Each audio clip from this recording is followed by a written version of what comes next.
하나님은 영이시니 예배하는 자가 영과 진리로 예배할지니라.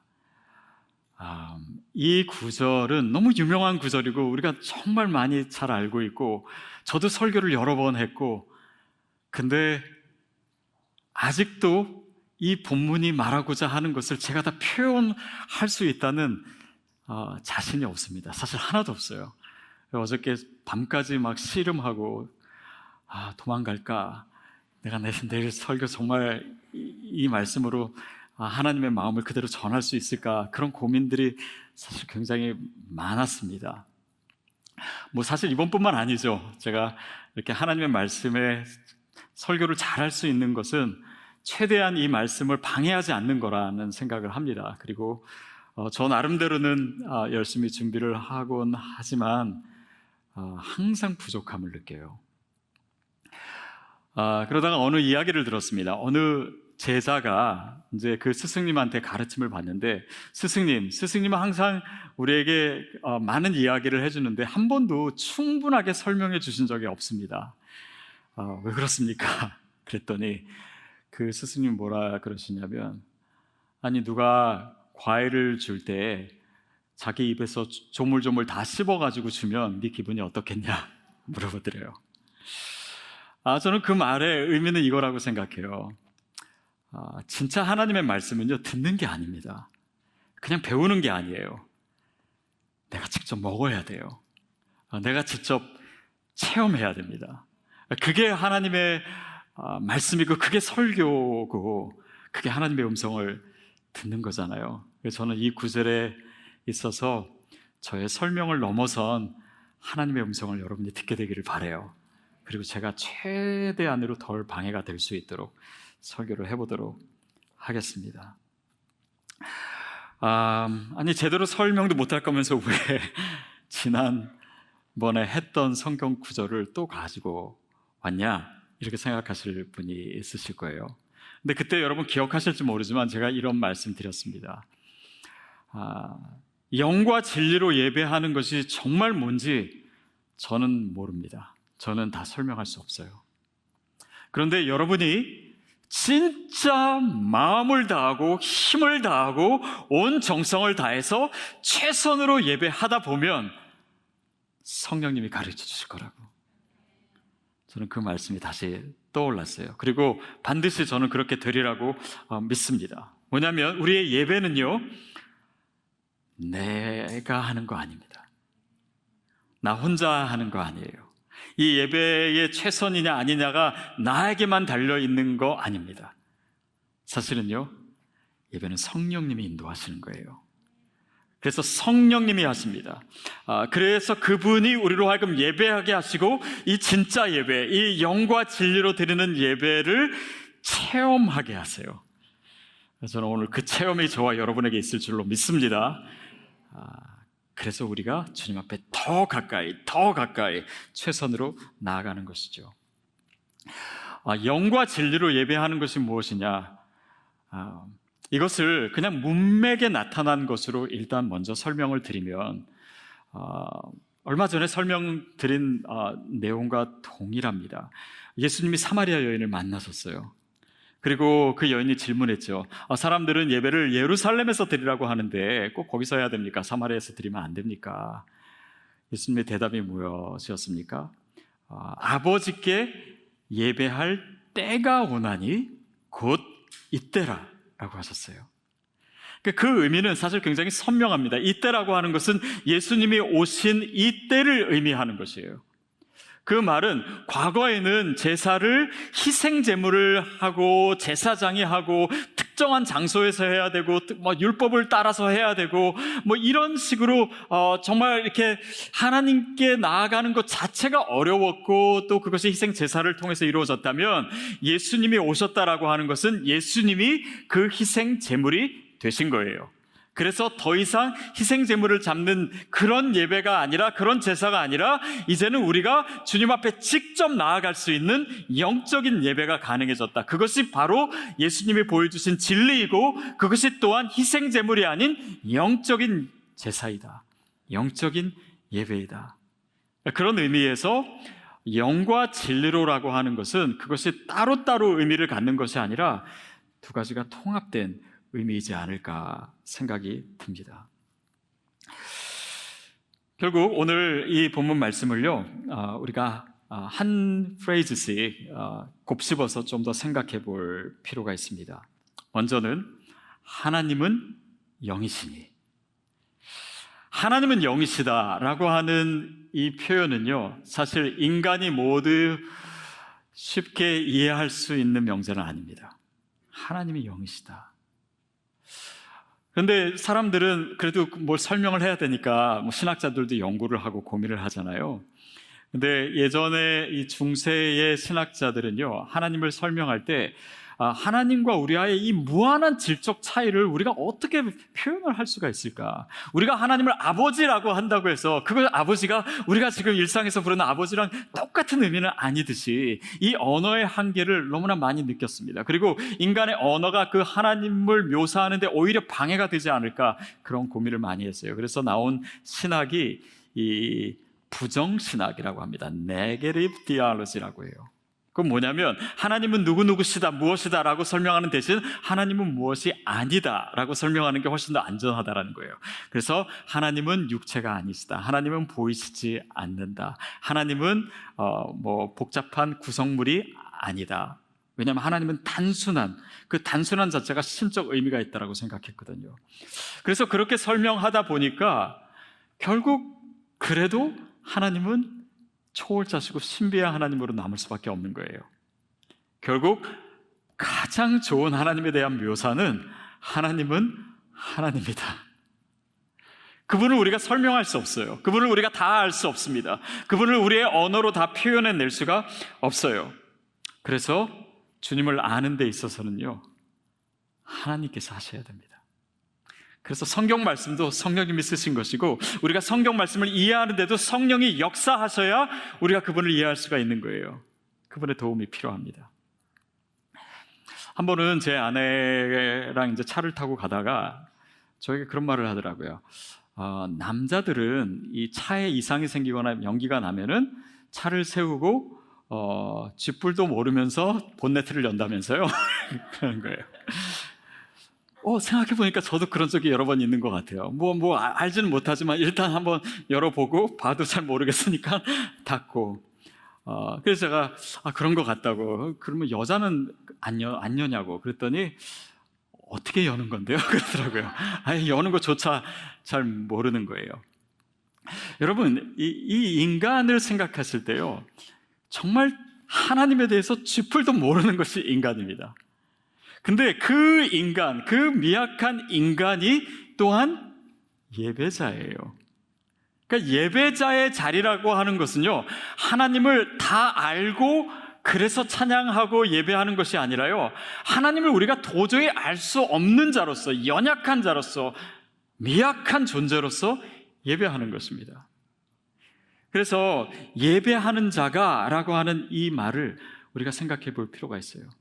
결국은 본네트 열었지만은 서비스 부르는 것처럼 우리가 하나님을 예배하는 데 있어서, 주님을 알고 믿음의 삶을 살아가는 데 있어서도 서비스가 필요합니다. 도움이 필요해요. 그 도움을 주시는 분이 바로 성령님이세요. 성령님은요, 우리로 하여금 하나님을 알도록 우리를 도우십니다. 우리가 하나님을 경배하고 예배할 수 있도록 도우세요. 우리가 믿음 안에서 살 수 있도록 끊임없이 우리를 도우시는 분이 성령님이십니다. 사실 이 예배하는 인간이 누구인지를 알기 위해서요, 우리에게 많은 연구가 필요할 수도 있습니다. 그래서 기독교 인간학을 배우기도 하고, 어떤 인류학을 통해서 인간에 대해서 알 수도 있을지도 몰라요. 근데 성경이 인간에 대해서 표현하는 것 중에 이런 표현이 있습니다. 인간은 흙이다. 인간은 먼지이다.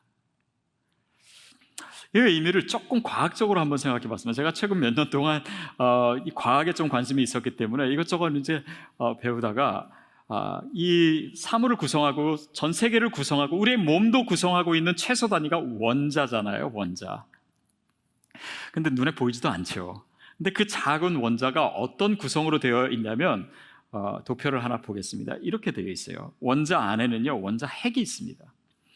그리고 핵 주위를 전자가 몇 개가 이제 돌고 있어요. 그래서 이렇게 구성이 되어 있는데 실제 원자의 그 구성은요, 화면으로 보는 것과 사실 굉장히 다릅니다. 뭐냐면 원자가 아무리 작아도요, 그 안에 있는 원자 핵의 크기가 어느 정도 작냐면요, 제가 계산을 해봤어요. 마치 원자 핵이 농구공만 하다라고 하면은 한 원자의 크기가 어느 정도 크기냐면 여기 플라센티아에서 얼바인 거리의 운동장, 그 정도 크기의 요 정도 원자 핵이 있는 것입니다. 그리고 전자는요, 원자보다 수천 배가 더 작아요. 거의 무게가 없습니다. 조금 더 여러분의 이해를 돕기 위해서요, 이 방 오디토리움으로 계산하면요, 이 방이 만약에 원자 하나라면요, 원자 핵의 크기는 500분의 1cm입니다. 원자 핵에 보이지 않아요. 그리고 전자의 크기는 그거보다 수천 배가 작은 거예요. 그러니까 이 구성이 어떻게 되는지 여러분 상상이 되십니까? 근데 여러분 여기서 나머지는 뭐냐? 빈 공간이에요. 아무것도 없어요. 공기도 없고 아무것도 없습니다. 그 빈 공간을 싹 없애버리면 뭐가 남겠어요? 거의 아무것도 안 남습니다. 그러니까 인간의 몸을 계산해 보면요, 아무것도 없는 거예요. 사실은 진짜 먼지인 거예요. 아니, 이게 아마 좀 익숙하지 않으신 분들은, 아니 우리가 그래도 이렇게 몸이나 이거 보기도 하고 만질 수도 있는데, 이건 뭐냐면 보인다라는 건 빛의 반사를 통해서 보는 거예요. 우리가 원자 핵이, 이게 사실은 그 실체는 너무 작은 거예요. 그리고 마찰 때문에 우리가 느끼는 것이고 중력 때문에 이 무게가 느끼는 것이지, 사실 인간의 몸의 이 실체 자체는, 사물의 이 실체 자체는 정말 먼지와 같은 것입니다. 그런데 그 먼지와 같은 존재가 거기에 하나님을 담겠다고요? 하나님을 우리가 이해할 수 있다고요? 그 하나님의 뜻을 우리가 다 헤아릴 수 있다고요? 그리고 뭐 신앙이 뭔지, 종교가 뭔지, 구원이 뭔지 우리가 큰 소리로 얘기할 수 있다고요? No way. 인간은 그냥 그렇게 그 하나님 앞에서, 그 우주를 만드신 하나님 앞에서 예배할 수밖에 없는 존재입니다. 하나님이시다라고 하는 것은 그분은 우리의 탐구의 대상이 아니에요. 그분은 우리가 계산해가지고 뭔가 답으로 내릴 수 있는 그런 존재가 아닙니다. 그분은 예배의 대상이에요. 그리고 우리는 예배해야 되는 너무나 작은 존재예요. 그런데 이 존재를 하나님께서 무한한 긍휼과 사랑과 은혜로 우리를 자녀 삼으시고 우리를 가장 존귀한 자로 여기신다라고 하는 것을 우리가 알게 됐기 때문에 어떻게 우리가 주님을 예배하지 않을 수가 있겠습니까? 그 감격과 그 경외감과 그 압도하는 그 하나님의 초월성 앞에서 우리는 하나님의 이름을 부를 수 있는 이 자체가 우리에게는 존재의 목적이에요. 우리의 본질입니다. 그 경외감 속에서 저와 여러분이 예배할 수 있게 되기를 바랍니다.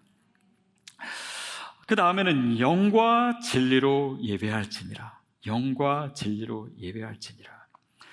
영이라고 하는 것은 우리가 성령님을 얘기할 때도 그 영이지만은 하나님께서 우리에게 주신 이 영이 있습니다. 그래서 이 영으로 예배한다. 그러면 이 영이 어떻게 우리에게 주어졌는가? 창세기 처음 부분에 이거에 대한 이야기가 있잖아요. 창세기 2장 7절 말씀 같이 보겠습니다. 시작. 여호와 하나님이 땅의 흙으로 사람을 지으시고 생기를 그 코에 불어 넣으시니 사람이 생명이 된지라. 여기서 또 흙 얘기가 나오죠. 인간은 정말 먼지와 같은 그런 존재인데 하나님께서 생기를 그 코에 불어넣으셨어요. 첫 번째 아담한테. 그리고 그 사람이 생명이 된지라. 생명이라고 하는 말은 이 네페시 하야라고 하는 단어인데 생명체라고 하는 것입니다. 자, 인간에게 하나님의 호흡이 들어가서 생명체가 됐어요. 근데 사실 보세요. 뭐 동물도 살아있는 생물체잖아요. 그러면 인간과 동물의 차이가 뭘까요? 그것이 바로 하나님께서 불어넣으신 생기, 히브리어로 루아흐라고 하는 단어입니다. 하나님의 영을 우리 가운데 주신 거예요. 그래서 그 영을 우리가 받게 되었다. 그럼으로써 이 살아있는, 우리가 영적으로 살아있는 존재가 돼서 그것으로 하나님과 교제할 수 있는 거예요. 주님의 음성을 들을 수 있는 것입니다.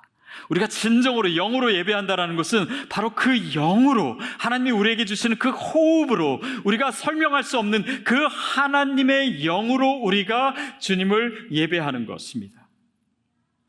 예수 그리스도께서 우리를 위해서 죽으심으로 우리의 죽었던 영이 살아나고, 그래서 내가 그리스도를 알고 그리스도를 믿는다라고 하는 것은 내가 주님의 자녀로서 이제는 내 안에 정말 주님의 그 영으로 주님 앞에 나아갈 수 있는, 주님을 예배할 수 있는, 주님과 소통할 수 있는 그런 역사가 십자가 사건으로 이루어졌다는 것입니다. 그래서 그 성령님이 내 안에서 일하시는 거예요. 그리고 그 영으로 내가 주님을 예배하는 것입니다. 그래서 우리가 신앙생활을 하는 데 있어서요, 자칫하면 우리가 이 영적인 부분에 대해서 무관심해질 수 있습니다. 왜냐하면 눈에 보이지 않으니까. 그리고 이 영이라고 하는 것은 우리의 설명과 우리의 이해와 우리의 상상을 넘어서 있는 것이기 때문에 자꾸 우리는 눈에 보이는 대로 우리의 의식의 상황에서 우리의 감정, 그 틀 안에서만 신앙생활을 하려고 해요. 그러니까 하나님의 역사도 그냥 내 상식이 허용하는 방식 안에서, 내 논리 안에서, 내 경험 안에서, 그러니까 하나님에 대해서 오해하고 하나님에 대해서 왜곡하고 그럼 삐치고. 그러나 하나님은 우리가 그렇게 생각할 수 있는 분이 아니에요. 영적인 역사는 우리가 다 헤아릴 수가 없어요. 이 삶을 다 산다고 해도 하나님의 뜻을 우리가 다 알 수 있는 것은 아닐 거예요. 그래서 그 영적인 세계가 있음을 우리가 늘 기억하는 것이 필요합니다. 만약에 우리가 이 하나님의 영에 대해서, 또 내 안에서 일하시고 계신 그 성령님에 대해서 나와 교제하시고 지금도 함께 하시는 그분에 대한 감각을 잃어버리면 우리의 신앙생활은 마치 젖은 마른 장작같이 돼요. 그러나 우리가 진정으로 예배하기를 원한다면, 그리고 하나님이 우리 안에서 일하시는 것을 우리가 체험할 수 있을 때 그 젖은 나뭇가지와 같은 우리들에게 성령의 기름 부음이 있을 줄로 믿습니다. 그리고 거기에 불이 일어나는 거예요. 그래서 신앙생활은 우리의 감정을 뛰어넘는 그런 뜨거움이 있습니다. 하나님의 역사하시는 것을 내가 다 표현할 수 없다고 해도 그것을 느끼는, 우리의 영이 느끼는 것이 분명히 존재합니다. 여러분, 그래서 기독교는요, 이론이 아니에요. 기독교는 어떤 원리가 아닙니다. 기독교는 철학사상이 아닙니다. 기독교는 살아계신 하나님과의 만남이에요. 그분의 영과 나의 영이 부딪히는 사건이 일어나는 것이 우리의 예배입니다. 그래서 하나님은 우리가 영으로 예배하기를 원하세요. 우리의 예배입니다. 많은 이들이 성령의 임재 없이 예배해요. 그냥 노래해요. 그냥 내 생각을 얘기해요. 기도해요. 그러나 그것이 전부가 아니에요. 우리가 물론 우리의 상식과 우리의 논리와 우리의 생각과 우리의 경험과 감정과 우리의 의식 안에서 예배하는 것도 포함됩니다. 그것도 성령의 역사 가운데 다 포함될 수는 있어요. 그러나 전부가 아니에요. 사도 바울이 이에 대해서 이렇게 설명하는 부분이 있습니다. 고린도전서 14장 15절 말씀 같이 읽을게요. 시작. 그러면 어떻게 할까? 내가 영으로 기도하고 또 마음으로 기도하며 내가 영으로 찬송하고 또 마음으로 찬송하리라. 기도하는 데 있어서 마음으로 하고 영으로 하고, 찬송하는 데 있어서 또 마음으로 하는 게 있고 영으로 하는 게 있다라는 거예요. 이거는 마음으로 한 번, 영으로 한 번 기도하고, 마음으로 찬양 한 번, 영으로 한 번 하고, 이런 차원이 아니에요. 여기서 마음은요, 누스라고 하는 단어입니다. 그것은 우리는 한국말로 마음이라고 하면은 뭔가 이렇게 하트, 감정적으로 더 가까운 거로 생각하는데, 마인드는 사실은 생각이거든요. 이성적인 거거든요. 그러니까 우리가 이 의식 안에서 우리가 찬양하고 기도할 수 있어요. 그러나 여기서 멈추지 않고 영으로 기도할 수 있어야 됩니다. 기도에 깊이 들어가다 보면은 나 혼자 내 의식 안에서 기도하는 것이 아니라 하나님의 영이 내 안에서 기도하고 계신 것을 느낄 때가 있어요. 찬양하다 보면, 정말 하나님의 임재 가운데 더 깊이 들어가다 보면 나는 그냥 내 목소리로, 내 감정으로 찬양하는 것 같았는데 어느 순간 하나님의 영이 내 안에서 노래하고 계신 거예요. 나를 찬양하게 만들고 계신 거예요. 그 임재 가운데 더 깊이 들어가는 예배, 사도 바울은 그 예배를 성도들에게 권면했던 것입니다. 그래서 최선의 예배는요, 단지 우리가 최선을 다한다고 최선의 예배가 아닙니다. 우리의 차원을, 우리의 노력의 차원을 벗어날 수 있는, 더 깊이 들어갈 수 있는, 하나님의 임재 가운데 들어갈 수 있는, 내가 표현할 수 있는 그 영역에서 무신론자들이 없다고 하는, 유물론자들이 그런 것은 없다라고 하는 바로 그 자리에서 하나님을 만나는, 그것이 영적인 예배입니다. 이 모든 것을 다 포함하게 되어 있어요. 제가 좀 본의 아니게 철학을 좀 오랫동안 공부를 했습니다. 근데 이것을 공부하면서 제가 더 많이 알게 된 거는, 사람들의 생각과 논리와 그런 경험을 포함해서 뭔가 이 지식이 쌓이면 쌓이고 그 지식을 많이 활용할수록 결국 도달하게 되는 곳이 어디냐면, 이 지식과 이 이성이 절대적 실체를 얘기하는 데 있어서는 너무나 미약하다는 것입니다. 인간 이성의 한계예요.